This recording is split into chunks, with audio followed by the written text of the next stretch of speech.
way of doing this. We took Citizens of the Year, we listed them, we listed people that people remember. One of the reviewers was highly upset because some of the people in the book were people who weren't really accomplished. And I said, that's not the purpose. Legendary, in my viewpoint, is people we remember. I couldn't find a picture of Colo. Y'all remember Colo, anybody? You remember? I couldn't find some other pictures. The murderer, the one that killed the lady out, he was the postmaster's son. I don't think there's anybody left in that family, so I couldn't find it. And I really didn't want to do that. The editor pushed us and kept saying, get somebody who was notorious. I said, well, we're just all real good. We're not notorious. She didn't believe me. But I want to show you a few of the images that we were rejected. Some Van had to fight for. This, of course, was not accepted. Usually pictures from newspapers cannot be used. This was the old Masonic Hall prior to the bricked-in building on Park Avenue. It, too, could not be used.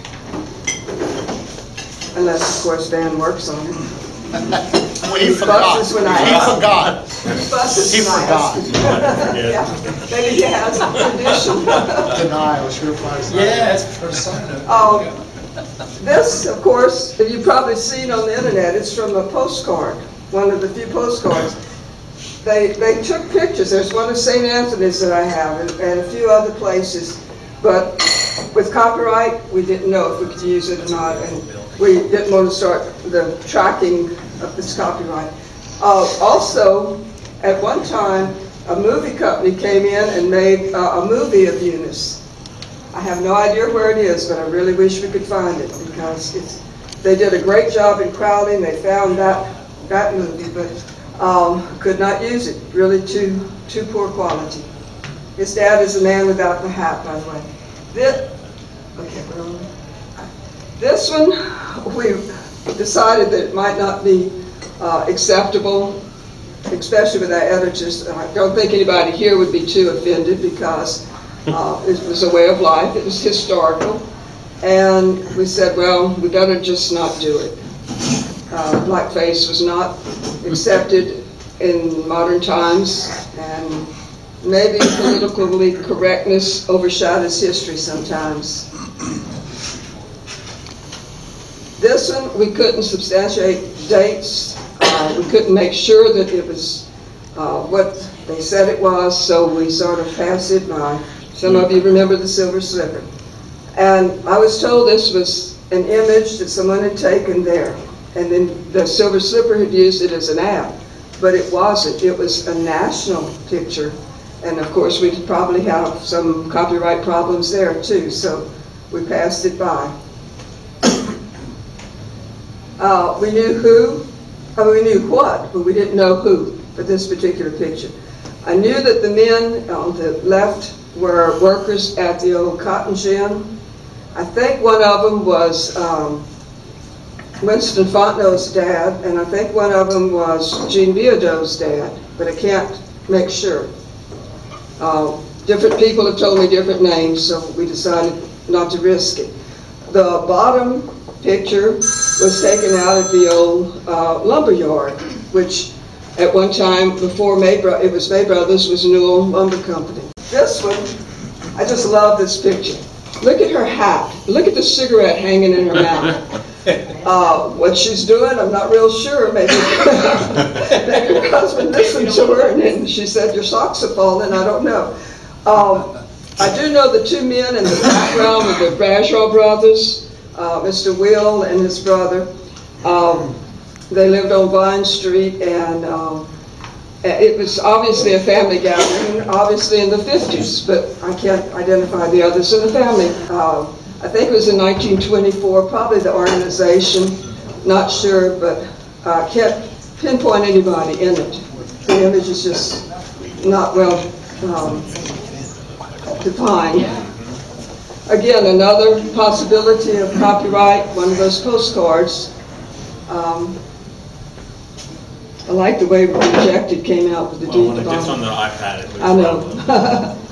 Okay, this One of the, two attorneys, brothers in town, gave us this picture. They didn't know what it was. It was in their mother's pictures.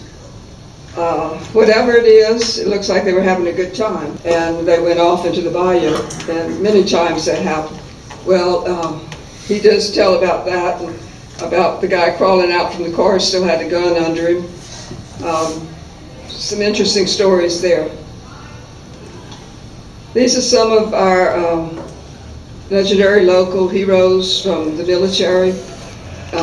Mr. Joe, he said to tell everybody that he was the most handsome.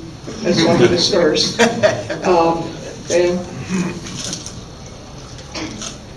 You may not know that Mr. Harold Gurney was a POW and served about 4 years in Germany in Stalags.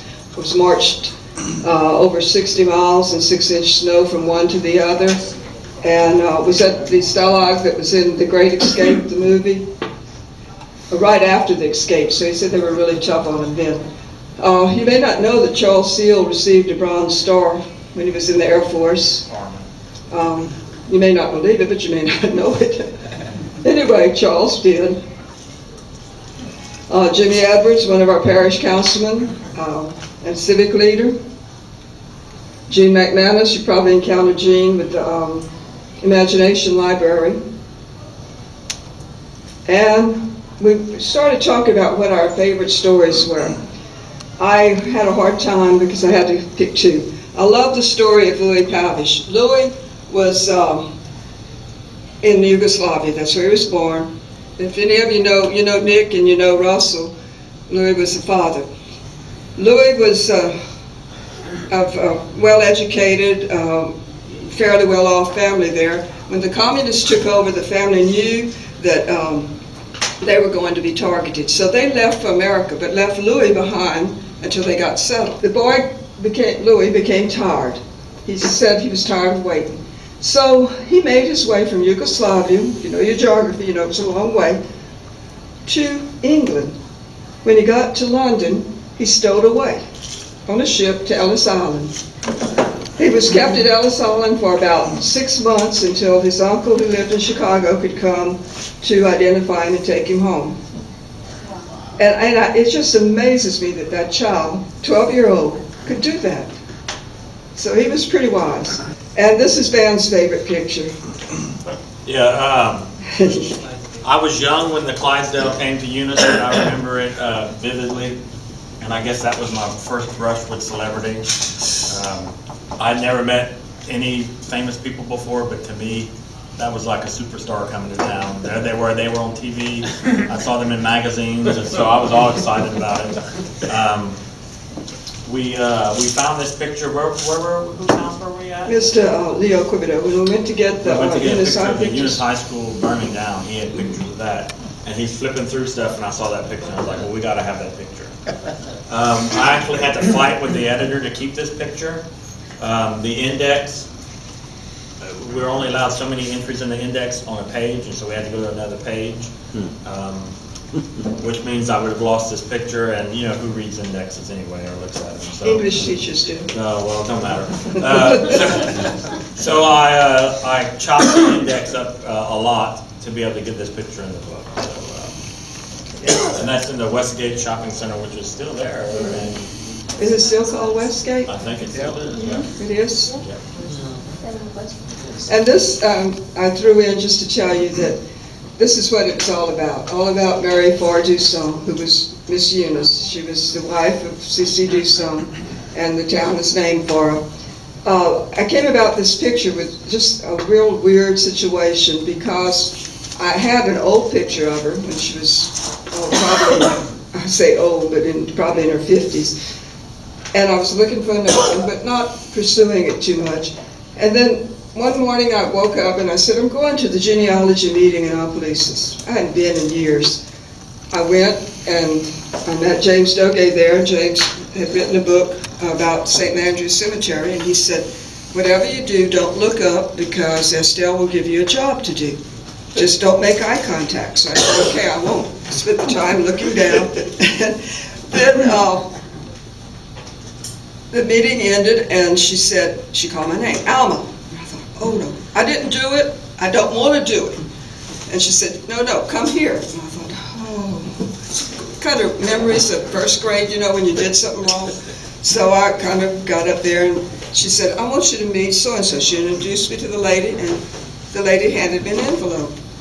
She said, I understand you're looking for pictures of Eunice Dussault. She was my great-grandmother. And she handed me the picture. And I said, well, can you come with me to Walmart and I'll go copy it? No, she said, just take it. She didn't know me at all. Just take the picture. When you finish, get in touch with me. And I said, you know, sometimes you meet the nicest people when you least expect it. Also, then, Eunice Dussault lived here for about 3 years. The house, you'll see that in the book, is down where he owned the block right by the Circle Park on the north side, and his house is back in that whole block, which is now the old cemetery, hospital. The old hospital, see, I forgot something. Mark it down. And he had this huge home there that later the Bergerons bought. But Mary Ford Dussault didn't live in Eunice too long. She missed the parties and the fun and her family in Crowley. But she was originally from New Iberia. With the first book, I had a man called the publisher now to tell him that he had a better picture of Bordelon's restaurant. What can we do? The book's published, you know. But this one was next. There was a picture in the old book of early police officers taken in front of the old city hall. This lady called me last month, and she said, I just wanted to tell you something about that picture. And I thought, oh good, I'm going to learn something. She said, I want you to know that my daddy was never that fat and sloppy. What can I do about it? I said, and she said, I don't think that's him. I said, well, I always get 3 opinions. And I got Mr. Chucky Dervis' opinion, Mr. Jimmy Fruget's opinion, and the picture was labeled by the photographer, Mr. Leonard Thompson. So I said, I'm pretty sure he knew your dad. Well, that's not my dad. Oh, his brother-in-law did some of these for our class reunion. My dad. My dad. Yeah. I was going to see if you called. When you open them up, these are pictures from the old school when it burned in 1982, I think it was. And somehow I guess I missed the fact that they were advertising for arsons, the information about who caused the fire. And I'm just going to pass it around and let you see it if you want. And then I just pulled out another. This is a track team, picture of the track team at Eunice High. And one of the wonderful things about it is whoever had this picture had the names on it. That's what I need to tell you. Label pictures. No matter how boring it is to sit there and label pictures, it's really important. And in the future, somebody will thank you if we still don't, you know, if we still have pictures other than digital. So you want to preach about digital? Yeah, I'll just go ahead and say hard drives crash, floppy disks crash, the little USB drives will crash, DVDs go bad. You may think you saved your pictures on a DVD. DVDs do go bad. Even the new fancy archival gold editions only have like a 60-year lifetime, so they will go bad. My suggestion is always, when you take a picture of an event, you don't have to print every single picture, but print your favorite one. So you actually have a hard copy and write on the back of who it was, when it was taken, where it was. If you want to stick it in a shoebox, stick it in a shoebox. We wouldn't have been able to put these books together if people hadn't stuck pictures in shoeboxes and saved them. We had a lot of issues with digital pictures. People scanned them and emailed them to us, and they weren't able to get them on, quality-wise, we weren't able to get them on in the book because they weren't scanned with right resolutions and things like that. We had a lot of pictures that were printed out with just your home inkjet printer. That's not me, Rick. We had a lot of pictures that were printed with a home inkjet printer, and you don't realize it, but they leave little droplets and dots, and when you go to scan them, you actually get the dots in the picture. They get scan lines of where the printer head passed, and they're going to fade too. Your typical inkjet printer is just the ink laying on top of the paper, and it will fade because of sunlight. A real picture printed, whether at Walmart, Walgreens, or some Maple Avenue Pharmacy, those are dye sublimation, where they actually dye the paper, and the dye goes into the paper and stays in the paper, so they'll last longer. So that's my advice. You don't have to print every single picture, but print at least 1 or 2 of your favorites and put them away for future.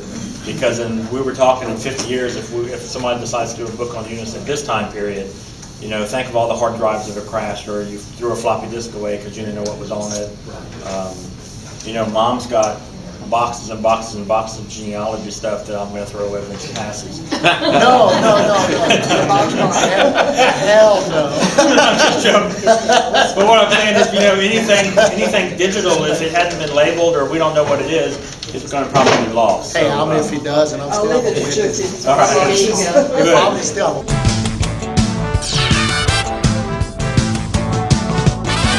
Kate